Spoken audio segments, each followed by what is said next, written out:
ഈശോ മിശിഹായിക്ക് സ്തുതിയായിരിക്കട്ടെ. ഈശോയേറ്റവും പ്രിയപ്പെട്ട സഹോദരരെ, ഭൂതോച്ചാടന അനുഭവ പാഠങ്ങളുടെ 76ാമത്തെ സെഷനിലേക്ക് ഈശോയുടെ നാമത്തിൽ ഹൃദ്യമായ സ്വാഗതം.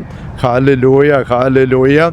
നമ്മൾ കുറേ സെഷനുകളായിട്ട് ഒരു 17 വയസ്സുകാരൻ്റെ പൈശാചിക അനുഭവങ്ങളുടെ പശ്ചാത്തലത്തിൽ ചില പാഠങ്ങൾ ഉൾക്കൊണ്ടുകൊണ്ടിരിക്കുകയാണല്ലോ. ഓജബോർഡ് കളിച്ച് പിശാചിൻ്റെ ആവാസത്തിന് ഇരയായി. അതിനകത്ത് അവന് വിട്ടു വയ്ക്കാൻ ആഗ്രഹമില്ല. അവൻ ധ്യാനകേന്ദ്രത്തിൽ ശുശ്രൂഷ ധ്യാനത്തിന് അവനെ കൊണ്ട് മാതാപിതാക്കന്മാർ വന്നു. അപ്പോൾ ആ ധ്യാനത്തിൻ്റെ ബഹിഷ്കരണ പ്രാർത്ഥന അവസരത്തിൽ ഇവന് ഇങ്ങനെ ബഹളം വെച്ച് സാത്താന് ജയ് പിടിച്ചുകൊണ്ട് വീണ് കിടന്ന അനുഭവം. അപ്പോൾ ആ അവസരത്തിൽ അവൻ്റെ കണ്ണുകൾ ഇങ്ങനെ ഉണ്ണി കാണത്തില്ലാത്ത പോലെ വെള്ളം മാത്രമായിട്ട് കാണപ്പെട്ട സംഭവം ഞാൻ പറഞ്ഞ് ഓർമ്മിക്കുന്നുണ്ടല്ലോ. പിശാചിൻ്റെ ആവാസം ഉണ്ടാകുന്നതിനെക്കുറിച്ച് ചില കാര്യം നമ്മളിത് വെച്ചുകൊണ്ട് കാണുകയായിരുന്നു കഴിഞ്ഞ 2 സെഷന് പ്രത്യേകിച്ചും. പൊസഷൻ എന്ന് പറയുന്ന വാക്കിൻ്റെ തന്നെ അർത്ഥം സൂചിപ്പിച്ച് കഴിഞ്ഞു. ഉടമസ്ഥത എടുക്കുക. ഉടമസ്ഥത അത് ബലമായിട്ട് എടുക്കുന്ന അനുഭവം ഉണ്ടെന്ന് ഞാൻ പറഞ്ഞു. അറിഞ്ഞുകൊണ്ട് ഏൽപ്പിച്ച് കൊടുക്കുന്ന സാഹചര്യം പെർഫെക്റ്റ് പൊസഷൻ എന്ന് പറയുന്നതിനെക്കുറിച്ച് നമ്മൾ സൂചിപ്പിച്ചു കഴിഞ്ഞ സെഷനുകളിൽ. പിന്നെ അറിയാതെ പൊസഷൻ ഇടയായി പോകുന്ന അവസ്ഥ എങ്ങനെ ഉണ്ടാകുന്നതിനെപ്പറ്റി കഴിഞ്ഞ സെഷൻ കാണുകയുണ്ടായി. ഇനി പൊസഷനിലേക്ക് ഒരു വ്യക്തി പിശാചിൻ്റെ ആവാസത്തിന് ഇടയായി കഴിയുമ്പോൾ സംഭവിക്കുന്നത് പിശാച് കയറി ബലം പിടിക്കുകയാണ്, ബലം പ്രയോഗിക്കുകയാണ്, കീഴ്പ്പെടുത്തുകയാണ്. പിശാച് നമ്മുടെ സ്വാതന്ത്ര്യത്തെ ഒട്ടും മാനിക്കുന്നില്ല. പൊസഷൻ, പൊസസീവായിട്ടുള്ള സ്നേഹത്തെക്കുറിച്ച് ചിലപ്പോൾ നമ്മൾ കേൾക്കാറില്ലേ? പൊസസീവായുള്ള സ്നേഹം അത് ശരിക്കും സ്നേഹമല്ലെന്ന് പറയും.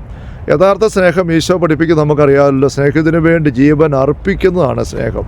ദൈവത്തിൻ്റെ സ്നേഹം നമുക്ക് പൂർണ്ണ സ്വാതന്ത്ര്യം അനുവദിക്കുന്നതാണ്. ദൈവം പൂർണ്ണ സ്വാതന്ത്ര്യം അനുവദിച്ചുകൊണ്ടാണ് ആദ്യ മാതാപിതാക്കളെ പറുദീസയിൽ ആക്കുന്നത്. അവിടെ ജീവൻ്റെ വിഷം, നന്മയുടെ വിഷം എല്ലാം ഉണ്ട്. അത് നന്മയുടെ വിഷത്തിൽ നിന്ന് കഴിച്ചാലുള്ള അപകടം തമ്പുരാൻ കാണിച്ചു കൊടുത്തു. എന്നിട്ട് പൂർണ്ണ സ്വാതന്ത്ര്യം കൊടുക്കുകയാണ്. ദൈവം എപ്പോഴും അങ്ങനെയാണ്. നമ്മുടെ സ്വാതന്ത്ര്യം നമുക്ക് ദൈവം തന്നതാണ്. ആ ദൈവം എപ്പോഴും മാനിക്കും. ഒരിക്കലും അതിനെ കീഴ്പ്പെടുത്തുകയില്ല, ബലമായിട്ട് കീഴ്പ്പെടുത്തുകയില്ല. പക്ഷെ സാത്താൻ അങ്ങനെയല്ല, ബലമായിട്ട് ഇടിച്ചു കയറാൻ നോക്കും. നമ്മൾ കണ്ടതാണ് ഈ ദിവസങ്ങളിലൊക്കെ. അപ്പോൾ അത് പൊസസീവ് ലവ് എന്ന് പറഞ്ഞാലും എന്താ, പിടിച്ച് അമർത്തി വെക്കുക, സ്വന്തമാക്കി വെക്കുന്ന, സ്വാതന്ത്ര്യം അനുവദിക്കുന്നില്ലാത്ത സ്നേഹം. അത് ശരിക്കും സ്നേഹമല്ല, സ്വാർത്ഥതയാണ്. ശരിക്കുള്ള സ്നേഹത്തിൽ പൊസസീവ് ആറ്റിറ്റ്യൂഡ് ഇല്ല. സ്വന്തമായിട്ട് കരുതും ഒരിക്കലും സ്വന്തം ആക്കുകയല്ല, മറിച്ച് സ്വന്തമായിട്ടുള്ള അങ്ങോട്ട് കൊടുക്കും. തൂർത്തപ്പത്തിൻ്റെ ഉപമയിൽ നമ്മൾ കാണുന്നുണ്ടല്ലോ. അപ്പൻ 2 മക്കളെ സ്നേഹിച്ചു. ഇളയവന് വീതം ചോദിക്കുന്നു. അതുകൊണ്ട് തൂർത്തടിക്കാനെന്ന് അപ്പൻ അറിയാം. എന്നിട്ടും അപ്പൻ വീതം വസ്തുഭാഗം വെച്ച് വീതം കൊടുക്കുകയാണ്.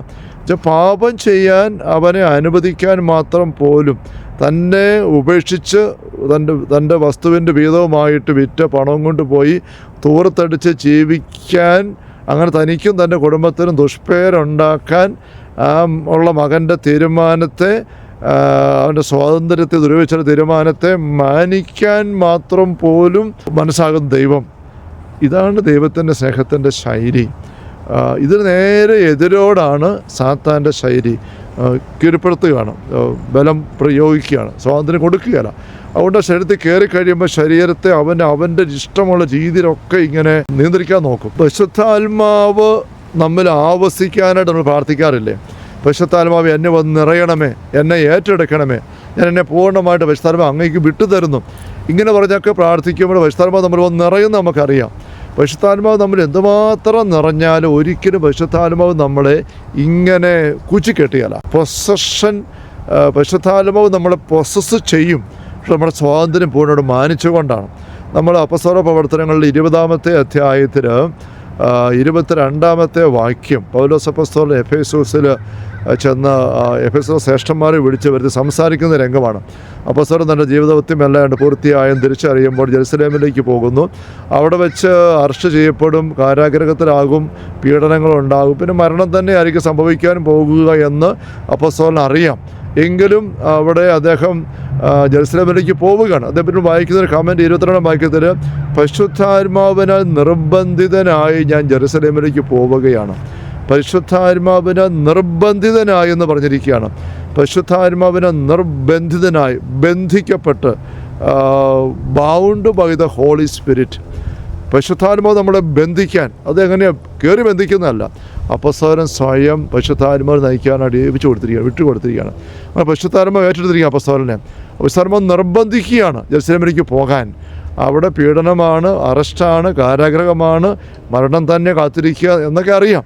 പക്ഷേ എന്നിട്ട് നിർബന്ധിക്കുകയാണ്. നിർബന്ധിക്കുന്നിടത്ത് പോലും പരിശുദ്ധാത്മാവിനോട് നോ പറയാനുള്ള സ്വാതന്ത്ര്യം എപ്പോഴും പരിശുദ്ധാത്മാവ് അനുവദിക്കും. അതാണല്ലോ ഈശോ പറയുന്നത് തൻ്റെ ജീവിതത്തിൻ്റെ സമർപ്പണത്തെക്കുറിച്ച് പറയുമ്പോൾ യോഹന്നാൻ 10, 11, 12, 13 വാക്യങ്ങളിൽ നല്ല ഇടയൻ ആളെ കൊണ്ട് ജീവൻ അർപ്പിക്കുന്നു. അപ്പോൾ ഈശോ പറയുന്നത് നമുക്കറിയാമല്ലോ, ഞാനിത് സ്വമേധയെ അർപ്പിക്കുകയാണ്, ആരും എന്നെ പിടിച്ചെടുക്കുകയല്ല. ഇത് അർപ്പിക്കാനും തിരികെ എടുക്കാനും എനിക്ക് സ്വാതന്ത്ര്യമുണ്ട്. ദൈവം എപ്പോഴും സ്വാതന്ത്ര്യം അനുവദിക്കുന്നു. പുത്രനെ പോലെ സ്വാതന്ത്ര്യം പിതാവ് അനുവദിക്കുന്നു. അതുകൊണ്ടാണ് മത്തായിയുടെ സുവിശേഷം 26-ാമത്തെ അധ്യായത്തിൽ 52, 53 ഒക്കെ വാക്യങ്ങൾ, അതായത് ഗെത്സമനേ ഈശോ അറസ്റ്റ് ചെയ്യപ്പെടുമ്പോൾ പത്രോസ് വാളുമായിട്ട് ചാടി വീഴുന്നു, മൽക്കൂസിൻ്റെ ചെവി ഛേദിക്കുന്നു. ഈശോ പറയുന്നത് നമുക്കറിയാം, വാൾ ഉറയിലിടുക, എനിക്ക് നിൻ്റെ വാളിൻ്റെ സഹായം വേണ്ട. എന്നിട്ട് ഈശോ പറയുന്ന കാര്യമുണ്ടല്ലോ, ഇപ്പം ഞാൻ എൻ്റെ പിതാവിനോട് ആവശ്യപ്പെട്ടാൽ അവിടുന്ന് എനിക്ക് നിങ്ങൾ 12 അപ്പസ്തലന്മാർക്ക് പകരം 12 വ്യൂഹം മാലാഖമാരെ, സൈന്യങ്ങളെ എൻ്റെ സഹായത്തിന് അയച്ചു തരികയില്ലെന്ന് വിചാരിക്കുന്നു. അങ്ങനെ ഞാൻ പ്രാർത്ഥിച്ചാൽ ഇതെല്ലാം നിറവേറണമെന്നുള്ള തിരുവചനം എങ്ങനെ പൂർത്തിയാകും?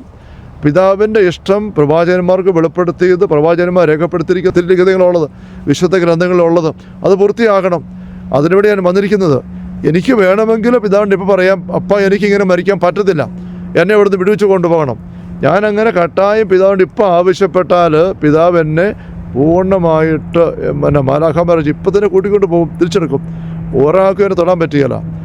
എൻ്റെ സ്വാതന്ത്ര്യം പിതാവ് എപ്പോഴും മാനിക്കുന്നു എന്നാണ് പിതാവ് അവിടെ വ്യക്തമാക്കുന്നത്. ഇനി അങ്ങനെ ഞാൻ ആവശ്യപ്പെട്ട് പിതാവിനെ തിരിച്ച് സ്വർഗത്തിലേക്ക് കൊണ്ടുപോകുകയാണെങ്കിൽ തന്നെ ചെന്ന് കഴിയും പിതാവ് എന്നാ പറയും? വഴക്കുണ്ടാക്കുമോ എന്നോട്? മുഖം വെറുപ്പിച്ചിരിക്കുമോ? മിണ്ടാതിരിക്കുമോ? നിന്നെ ഒരു കാര്യത്തിന് വിട്ടു നീ അത് ചെയ്യാതെ തിരിച്ചു വന്നിരിക്കുകയാണോ എന്ന് വഴക്കുണ്ടാക്കുമോ? ഇല്ലെന്ന് യേശുക്കറിയാം. കാരണം ദൈവം ഒരിക്കലും ആരുടെ സ്വാതന്ത്ര്യത്തെ കൈകടത്തിയല്ല. പ്രത്യേക ദൈവത്തിൽ 3 വ്യക്തികൾ പോലും അങ്ങോട്ടും ഇങ്ങോട്ടും മുഴുവൻ തുറന്നാണ് എല്ലാം അവർ സ്വന്തമായിട്ട് വെച്ചിരിക്കുന്നു. എല്ലാവരും സ്വയം പരസ്പരം വെളിപ്പെടുത്തുന്നു. ആ സമയം ഒരിക്കലും മറ്റേ ആളുടെ മേലെ ആരും അടിച്ചേൽപ്പിക്കുകയില്ല. അതാണ് ഈശ്വരൻ വെളിപ്പെടുത്തുന്ന കാര്യം. ഇതാണ് ദൈവത്തിൻ്റെ ശൈലി. ഇത് നേരെ എതിരാണ് സാത്താൻ്റെ ശൈലി.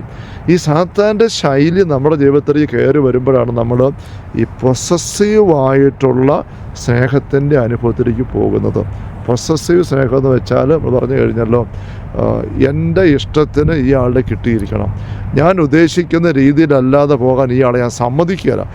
പലപ്പോഴും കാണാൻ മേലെ ചിലപ്പോൾ പ്രേമബന്ധങ്ങളിൽ വേറെ ആരും വന്ന് ഞാൻ സ്നേഹിക്കുന്ന ആളോട് മിണ്ടാൻ പറ്റുകയില്ല, ഞാൻ സ്നേഹിക്കുന്ന ആൾ വേറെ ആളുടെ അടുത്ത് പോകാൻ പറ്റത്തില്ല, എന്നെ മാത്രമേ നോക്കാവുള്ളൂ, എന്നോട് മാത്രമേ മിണ്ടാവുള്ളൂ, അങ്ങനെയൊക്കെ പറഞ്ഞ് വഴക്കുണ്ടാക്കാൻ പ്രേരണ തരത്തക്ക രീതിയിലുള്ള സ്നേഹത്തിൻ്റെ ശൈലിയും ഭാവങ്ങളും, അതാണ് ഈ പൊസസീവായുള്ള സ്നേഹത്തിൻ്റെ ശൈലിയും രീതികളും ഒക്കെ. അത് ശരിക്കുള്ള സ്നേഹമല്ല, ദൈവികമായ സ്നേഹമല്ല.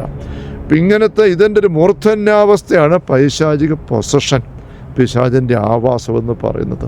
അപ്പോൾ നമ്മളുടെ സ്നേഹബന്ധങ്ങളെക്കുറിച്ച് നമ്മൾ ചിന്തിക്കേണ്ടതായിട്ടുണ്ട്. നമ്മൾ സ്നേഹിക്കുന്ന ഒരു വ്യക്തിയെ ആ വ്യക്തിയെ നമ്മൾ കൂച്ചിക്കെട്ടി നമ്മൾ വരച്ച വരെ കൊണ്ടുപോകാനാണ് നോക്കുന്നത്. അങ്ങനെ നോക്കുന്നുണ്ടെങ്കിൽ ദൈവികമായ സ്നേഹത്തിൻ്റെ ശൈലിയല്ല, പൈശാചികമായ നിയന്ത്രിക്കലിൻ്റെ ശൈലിയാണ്. മത്തായി 20-ാം അധ്യായത്തിൽ 25-ാമത്തെ വാക്യത്തിൽ ഈശോ പറഞ്ഞ് നമ്മൾ കണ്ടിട്ടുണ്ട്, വിജാതിരുടെ ഇടയിൽ പ്രമാണികൾ, അധികാരികൾ അധികാരം പ്രയോഗിക്കുന്നു, അധികാരം ചെലുത്തുന്നു, പ്രാമാണിത്വം എടുക്കുന്നു. അവരുടെ അധികാരം മറ്റുള്ളവരുടെ മേൽ അനുഭവപ്പെടുത്തുകയാണ്, മറ്റുള്ളവരെ സ്വന്തം വഴിക്ക് വിടുകയല്ല.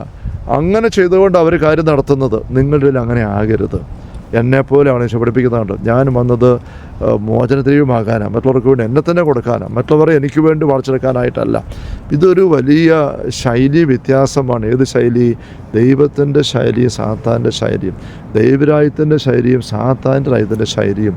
ഇതിലേത് നമ്മൾ പോയിരിക്കുന്നത് നമ്മൾ ചിന്തിക്കണം. അപ്പോൾ നമ്മളിതെല്ലാം, ഈ പാഠങ്ങളെല്ലാം നമ്മൾ എടുത്തത് ഈ പറഞ്ഞ 17 വയസ്സുകാരൻ്റെ കണ്ണുകൾ ഈ പറഞ്ഞ രീതിയിൽ ഉണ്ണി കാണത്തില്ലാത്ത രീതിയിലായി കണ്ട ആ സംഭവം, അത് പൊസഷൻ്റെ ഒരു അനുഭവ വിശേഷമാണ് നമ്മൾ പറയുകയായിരുന്നു. കീഴ്പ്പെടുത്തുകയാണ് ആ വ്യക്തി ശരീരത്തെ. അവൻ അറിഞ്ഞുകൊണ്ട് ഏൽപ്പിച്ച് കൊടുത്ത, പക്ഷെ അവൻ എന്താ ഏൽപ്പിച്ചു കൊടുത്തത് അവൻ ശരിക്കും അറിഞ്ഞിട്ടില്ല. സാത്താൻ കയറി പിടിച്ചു കഴിഞ്ഞു. സാത്താൻ അവൻ ശരീരത്തെ ഇങ്ങനെ ആക്കിയെടുക്കുകയാണ്. യുവാവിനെ മുന്നോട്ട് വരുമ്പോൾ സാത്താൻ എവിടെ കൊണ്ടേ കയറ്റി നമുക്ക് അറിഞ്ഞുകൂടാ. നമ്മൾ നൊന്ത് പ്രാർത്ഥിക്കണം ഇങ്ങനത്തെ വഴി പോകുന്ന എല്ലാവർക്കും വേണ്ടിയിട്ട്. അപ്പോൾ നമ്മുടെ ജീവിതത്തിൻ്റെ നിരവധിയായ ചെറുതും വലുതുമായ അവസരങ്ങളിൽ ദൈവികമായ ശരി നീങ്ങാനുള്ള കൃപ നമുക്ക് ജാഗ്രതയോടെ ധ്യാനിച്ച് സ്വന്തമാക്കിയെടുക്കാം. അതിനോട് പ്രാർത്ഥിക്കുകയും പരിശ്രമിക്കുകയും ചെയ്യാം. Hallelujah, hallelujah. കർത്താവ് യേശു മിശിഹായുടെ സമൃദ്ധമായ കൃപയും അനുഗ്രഹങ്ങളും പിതാവായ ദൈവത്തിൻ്റെ അവർണ്ണനീയമായ സ്നേഹവും പരിശുദ്ധാത്മാവായ ദൈവത്തിൻ്റെ നിരന്തര സഹവാസ സഹോദരങ്ങളെ നാം ഓരോരുത്തരും കൂടെ ഉണ്ടായിരിക്കട്ടെ, ഇപ്പോഴും എപ്പോഴും എന്നേക്കും. ആമേൻ. Ave Maria, Ave Maria, Ave Maria.